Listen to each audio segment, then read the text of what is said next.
Welcome to Living with Annietude. My daughter almost just made a total cameo appearance. She was this close to coming on screen to introducing the show, but then she chickened out. So, Evie, next time. I am super psyched to be here tonight. We have an awesome guest, but more importantly, the last couple of weeks, I didn't have a guest and then someone had to cancel for the other week. And I just I'm just realizing how much I missed it. So I missed you guys. I can't wait to see who's engaging and who's on tonight. Hopefully you will come say hi. I have an awesome guest. He is really dressed up. I'm going to ask him when he comes on if he's dressed up for me in the show or this is just how Matt Zinman chills. I don't know because I'm wearing I Hate Mondays and pants sweatshirt. I'm not really dressed up, but you know what? We'll work it out. So here is my wonderful, awesome, exciting guest, Matt Zinman. Hi, Matt. Hey, Annie. How are you?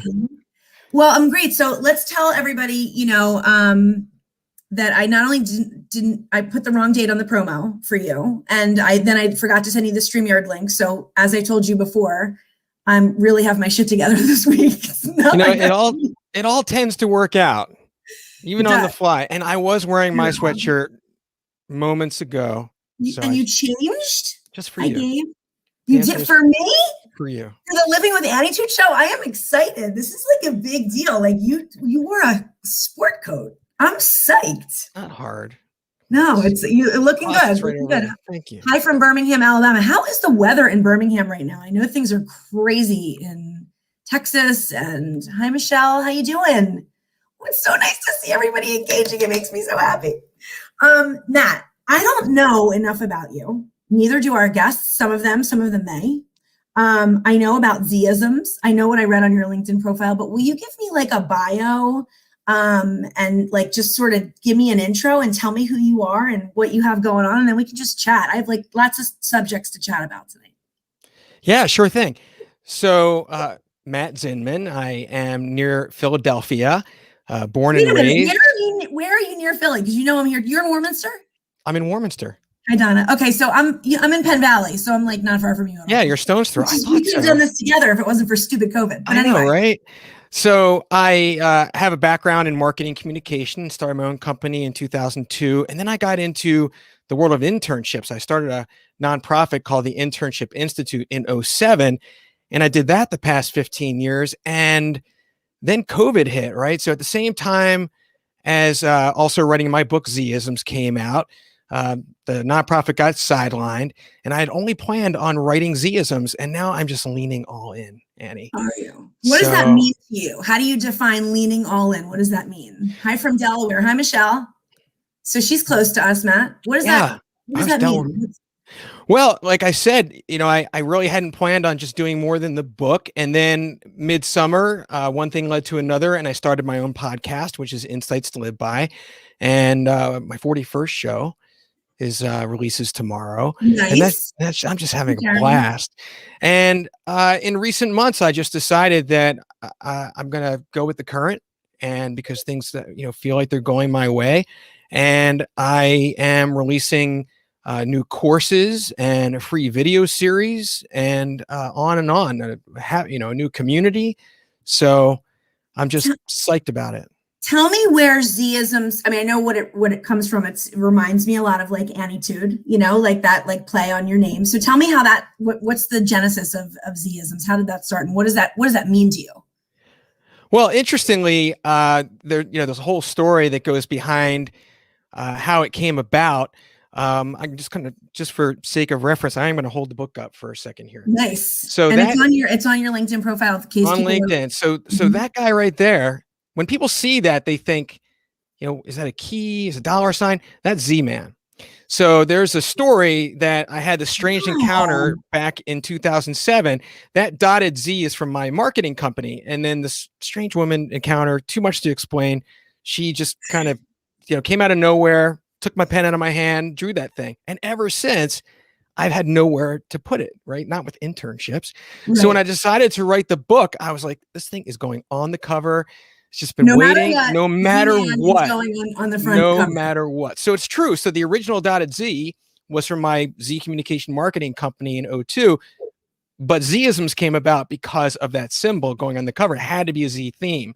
So, when we talk about Zisms, it's like, well, Annie, what is that advice that you always hear yourself giving people?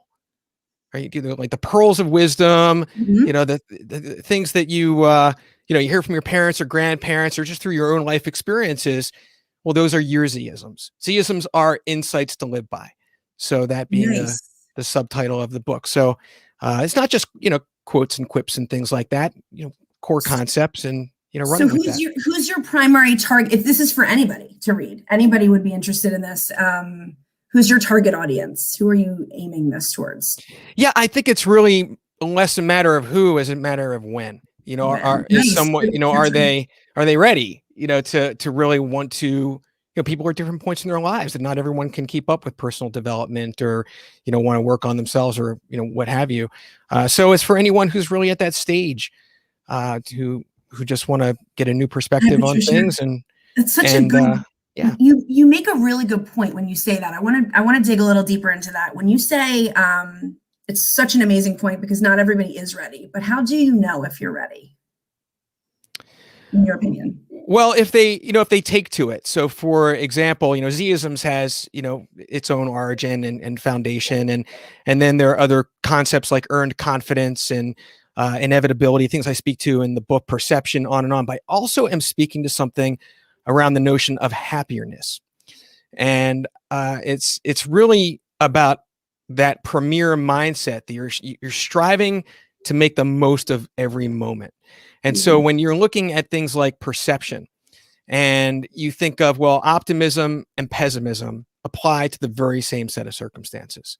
So you're really talking about a choice. We have free will about how it is that we deal with things in real time, assuming that we are in real time, right? When everything actually does happen. Right. So happiness is really about that reflex of having that persistent positivity, looking for the silver lining in everything. It's not to say you're not dealing with the real and, the life strife, but you're really trying to, be along that spectrum of optimism. But optimism is really more about hopefulness. It's more about things that are future-like. So happiness is really more about being grounded in the present. In the present moment, which, I find is the hardest when I deal with clients and I talk to people about what their issues are. And when they want to start, how they want to start and how they want to delve into them. I seem to 99.9% of the time come back to the fact that the person's probably not living in the present moment.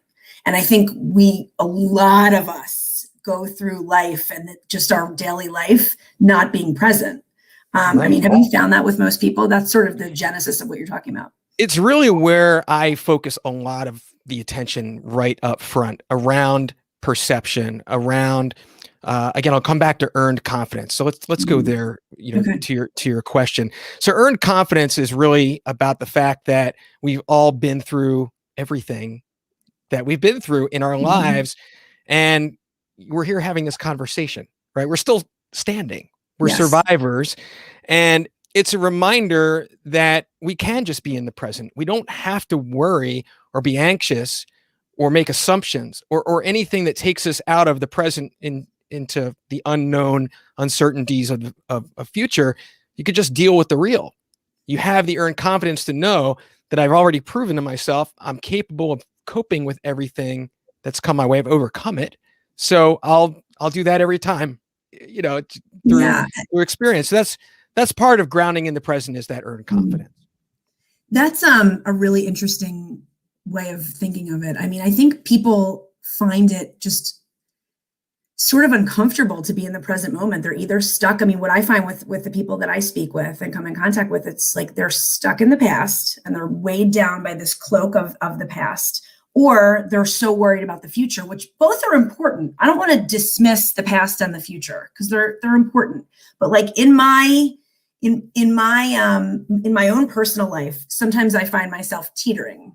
I said this on a podcast recently. I did an audio only podcast, and I said I was on the fence, like with one foot in the present, one foot in the future and one foot in the past. And I was like teetering, like on a seesaw over the present. And I felt like I just couldn't ground myself in the present. What's your advice to people when they really need to get grounded? Well, for one, I think it's important to recognize that you're dealing with some habits here, right? If you're somebody who says, "Well, I'm just a worrier," or you have a tendency to worry, some of that can be a habit, and so you really have to catch yourself. It's like, well, let's say that you worried about something, and then you called your friend Matt up. You're like, "Man, I'm really worried about this," and then we had this whole long conversation, and then you called another friend and another friend, and then whatever it was that you were worried about ends up never happening because it was on. All that time, Right. All that effort, all that energy. That's where you have to snag yourself and be, what did I do to myself? What did I love my friend Matt, but this wasn't the conversation that I needed to have with him. Talk about real problems. Yeah. That's what friends are for, not necessarily imposing that on other people. So it's not just about you. Also, when you worry, there's also some things around the law of attraction here too, that relate, but I think that kind of takes us out of the present for the moment to No, talk I'm about. with you 100%. Jonathan, hi, good to see you. I just want to say hi to some people. Hi, June. Sure. Awesome to see your face. I love her.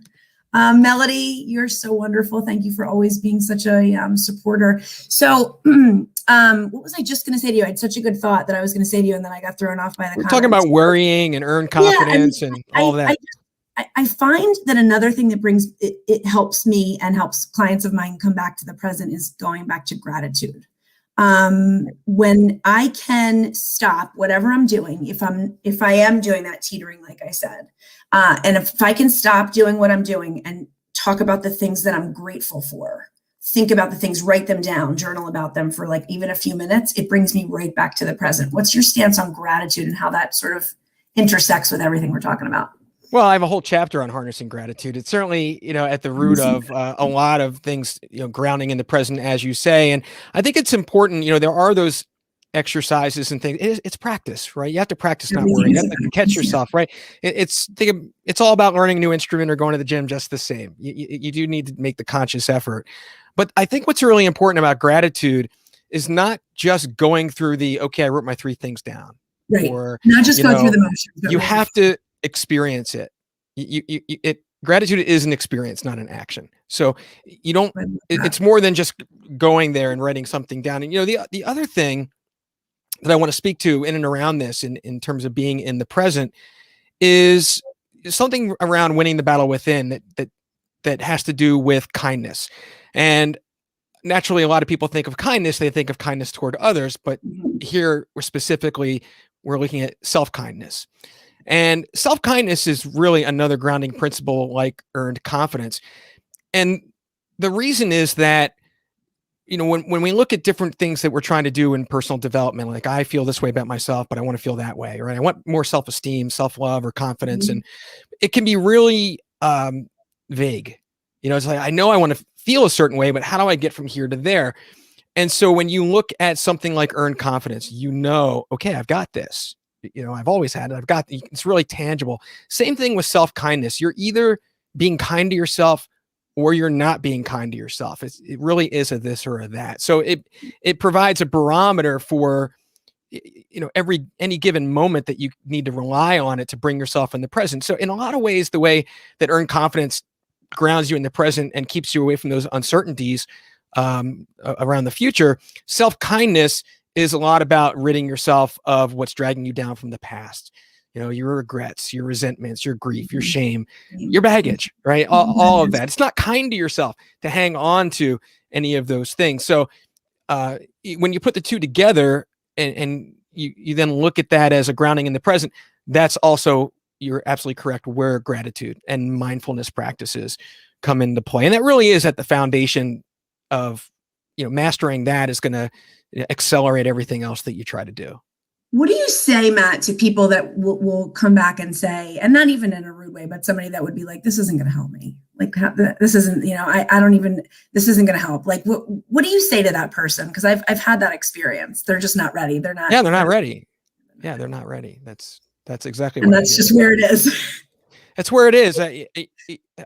Look, it's case by case. We're not saying someone's hopeless, right. But there are baby steps. What is it that any given individual might need to experience in order to get them to the next step forward. Yeah.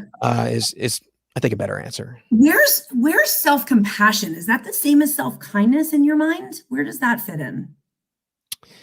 Yes. I mean, self-compassion is definitely hand in hand, really almost a full overlap of self-kindness, to just be kind to yourself. I mean, you have to just kind of do the simple buy-in, and you say, well, why be anything less than kind to yourself? That's pretty much a straightforward sentiment. And it's like, yeah, right. Of course.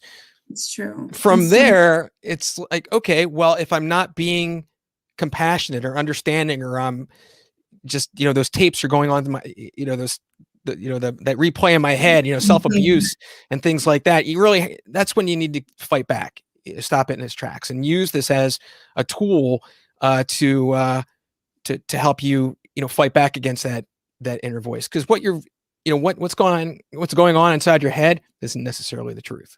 No, it usually actually isn't the truth. Right. But we take it as truth. And Yeah. so that's really the key. And the same thing goes with dealing with others. If you're someone who has a hard time saying no, like you're really like, I really need to say no more. And then there's that moment when someone, maybe they know you're a little bit of a people pleaser or whatever you want to call it. I can't relate to that at all. Right. So no. Well, then what's that? I'm such a people pleaser. Like it's very, very hard for me to say no. It makes me feel terrible. The challenge is that when you know you should put yourself first and you don't, then you take the double hit. You say yes to something you should have said no to, and then you have to go and do the thing that you said yes to. Yeah, and you really should have said no to, and then you feel, extra worse for having to do it. So yeah, I mean, look, there's different ways to say it. It's, I'd love to help you, but that's just not something I can take on right now. And I'd feel free to circle back. Just boom. Yeah. So that really is kind of that. Those are the moments that are self-kindness moments. Would it be kind to myself to say yes? Right. And the answer is no. Then say no.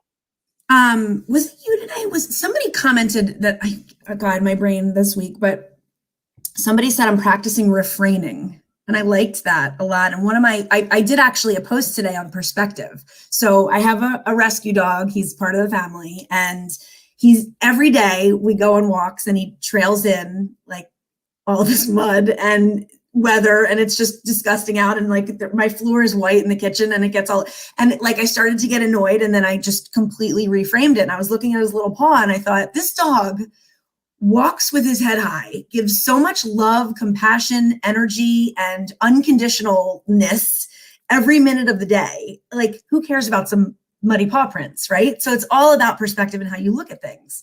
And somebody said I'm practicing refraining, and I just thought that was really interesting. I don't know if that word resonates with you at all. Well, it fits in the whole happiness concept for me. You're always looking at the silver lining, exactly what you just described. You're going to have to deal with the muddy floor. But, what do you love about why do you have this dog, right? Everything you just described and the love in your life, how happy you are about that. And, all right, I'll listen to music while I clean this mud up. No big deal. Exactly. Like whatever that is. No Carl, hi. Carl Sean is here. The party can start, just so you know, Matt. Awesome. Hey, Carl. Jeff said allowing, when you're ready to receive it, it happens organically, not before, not until. Allowing was my word of 2020. Got it. I like that. I picked it even before I knew how much I was going to have to allow in 2020. I chose the word allow, but allowing is threaded and woven throughout everything that you're talking about. I mean, it aligns with readiness. That's what we're talking about. If you're someone who's open and ready and of the mindset to, continue to just look to enrich your life in these ways, then you'll allow that to happen.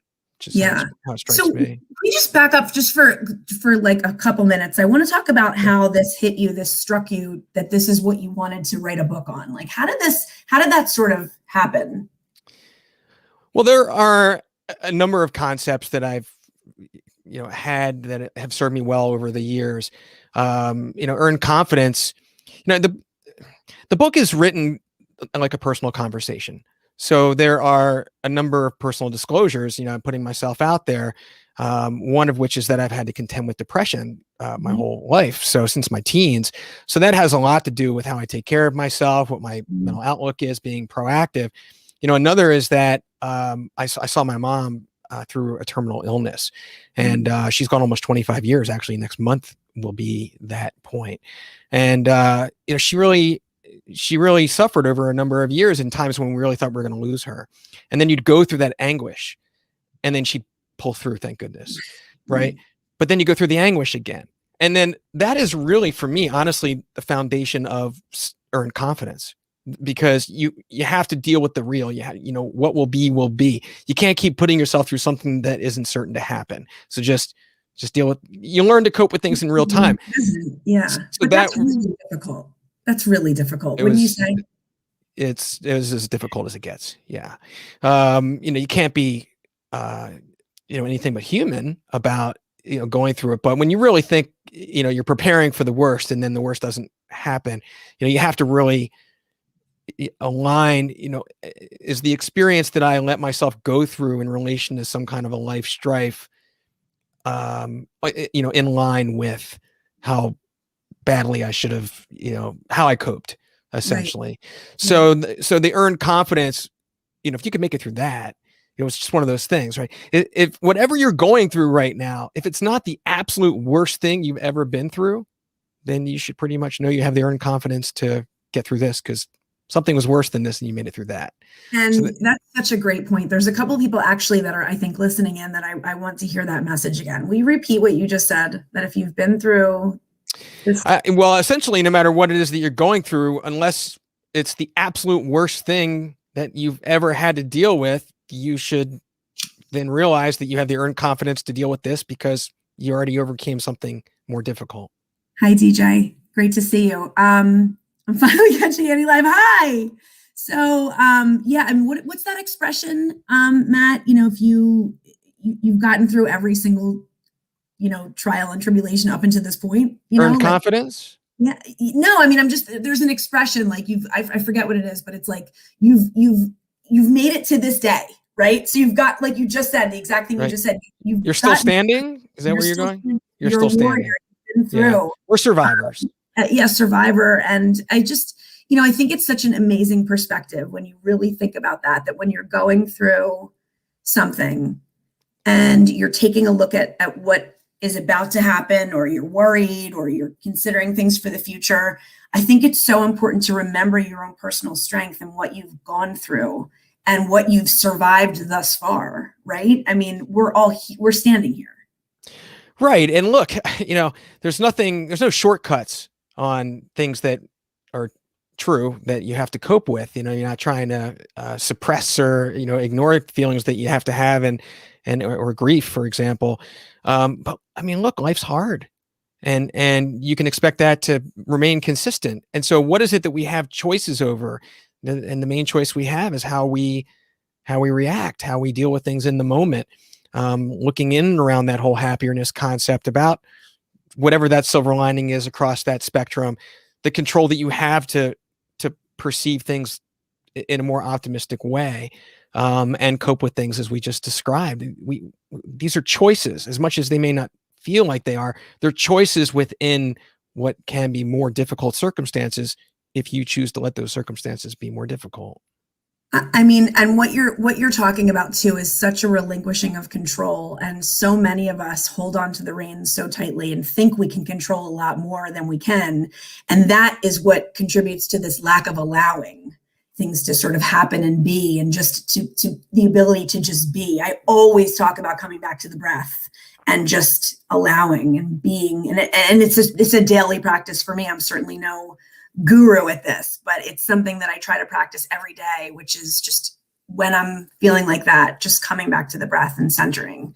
I mean, we're all work in progress, yes, and you're still right, Annie. It really does, come back to the breath, to the present. It's constant practice. It's hard, but it's worth it. So, keep doing more of it.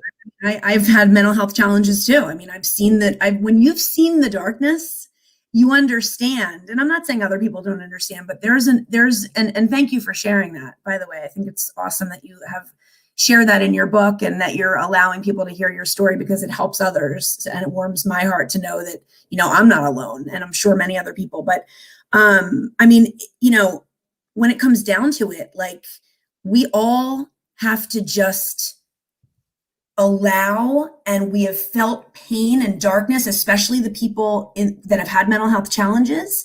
And, when you've been there, there's a certain empathy that you have and compassion that, it's something that can't be defined. You know what I mean? It's like, it's just a way of understanding life and saying, listen, and this is how I say it. I have seen the darkness. I have come back from the darkness. So I understand that right now, what I'm going through is not as bad as I think it's going to be. It's perspective. Right.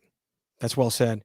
Yeah, I do speak to mood health is kind of the category I describe it as. Again, it's, important in the book to speak to it as well. And, why I felt it to share that and to do it in practical ways. It's like, you're absolutely right? No substitute for experience. If you've never been in the true depths of depression, then you just don't know.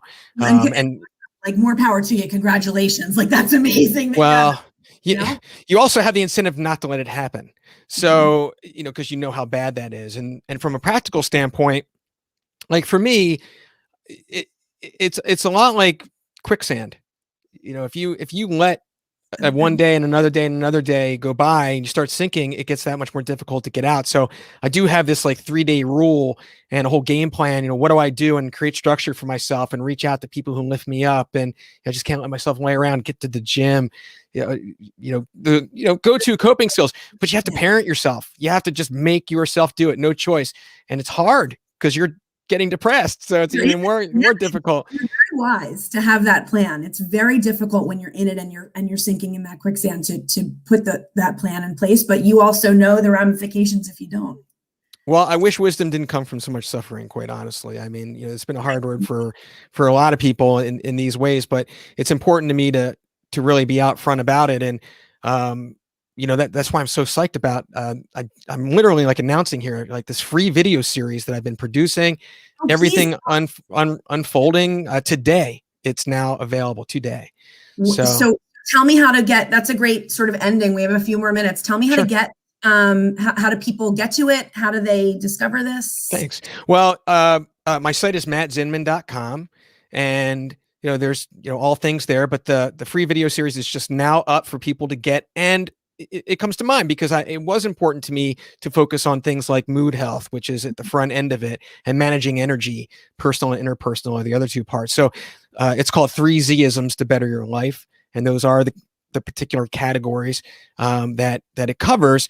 And then there's the tools in there. There's this 3-day rule plan that I started to allude to. It's literally like a physical tool, not just watching a video that I'm giving you, and it's free, right? So that's part of it. And then there's this happiness community, which I'm just trying to, get people to get to know me, right? As I lean in here. So that's okay for $1, let's do this for a month and let's see how it goes. And then there's a mindset reset, which is the mini course, which talks about some of these things around self-kindness and earned confidence and winning the battle within, all the mindset stuff. And then I've got this 29-day life upgrade, and it's 29 days to happiness. It's kind of my full on. So I'm like emerging from all of this content development for months now. I'm so psyched to talk about it. I mean, please, if you want to go on. I don't need to stop. Like, if you want to keep talking about it, sounds amazing. I mean, I'm getting your book the second we sign off. Like, I'm not just saying that. Like, you have so much wisdom, and I love that it's from personal experience and from your heart. It's not just, I don't want to put anybody down, but not just like this clinical sort of what to do when you're feeling. It's really from your own journey. And I respect that so much. Thank you. Thank you very much. Yeah, I appreciate the support. And it's awkward for me, I have to admit, like, oh, I've got this series and this new, this new upgrade. But it's like, I'm so psyched. I mean, it just keeps evolving, right? There's the book and then just, okay, the podcast. And now I literally did not plan on doing more than writing the book. I seriously, I'm not like, it started as a coach, here's my, book, come coach with me or anything. It was like, I want to write this. It's just been a thorn in my side. I want to get done. And now it's interesting, as much as of control that you try to have over 15 years of my life's work into this nonprofit, this internship institute, stuck on the side burner with COVID.